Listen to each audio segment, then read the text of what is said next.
قال يا آدم أنبئهم بأسمائهم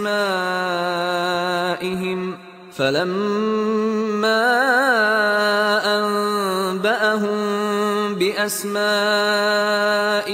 قال ألم أقل لكم إني أعلم غيب السماوات والأرض وأعلم ما تبدون وما كنتم تكتمون قال يا آدم أنبئهم بأسمائهم، اللہ نے فرمایا کہ آدم ان کو بتاؤ ان کے نام.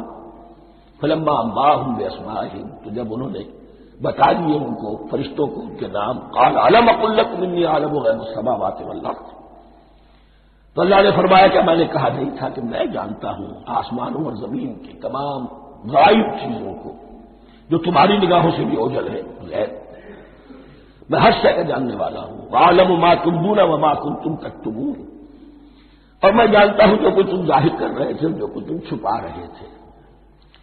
چھپانے میں محسوس ہوتا ہے کہ ان کی خواہش یہ تھی کہ خلافت ہمیں ملے. ہم خدام ادب ہیں، ہر وقت تسبیح و تحمید اور تقدیس میں مصروف ہیں، جو حکم ملتا ہے بجا لاتے ہیں، تو یہ خلافت کسی اور مخلوق کو کیوں ملے. یہاں صرف یہ اور بتا دوں کہ یہ چونکہ اب ایک تیسری مخلوق کا ذکر بھی بعد میں آئے گا، 3 صاحب تشخص مخلوقات ہیں اللہ کی، صاحب تشخص، صاحب شعور، جن میں میں کا شعور ہے، انا میں. ایک ملائکہ ہے، ان کی تخلیق نور سے ہوئی ہے.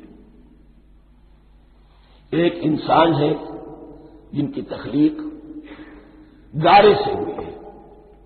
ایک جنات ہیں جن کی تخلیق آگ سے ہوئی ہے. باقی حیوانات ہیں، ان میں شعور تو ہے، خود شعور ہی نہیں ہے. Self consciousness, world of difference between consciousness and self consciousness. انسان جب دیکھتا ہے تو اس کو یہ بھی معلوم ہے میں دیکھ رہا ہوں. کتا بلا دیکھتا ہے، اسے یہ اندازہ نہیں ہوتا کہ میں دیکھ رہا ہوں. دیکھنے کا ایک نتیجہ ہے جو نکل آتا ہے، لیکن میں کا وجود نہیں ہے. یہ انا، سیلف، ایگو، یہ انسان میں ہے، جنات میں ہے، شعور میں اور فرشتوں میں ہے. ایک نوری مخلوق، ایک ناری مخلوق، ایک زمین کے اس کرسٹ میں یہ جو مٹی اور گارے، مٹی اور پانی کا جو مرغوبہ ہے گارے کی شکل میں، اس سے بنا ہے. قال يا آدم أنبئهم بأسمائهم فلما أنبأهم بأسمائهم قال ألم أقل لكم إني أعلم غيب السماوات والأرض وأعلم ما تبدون وما كنتم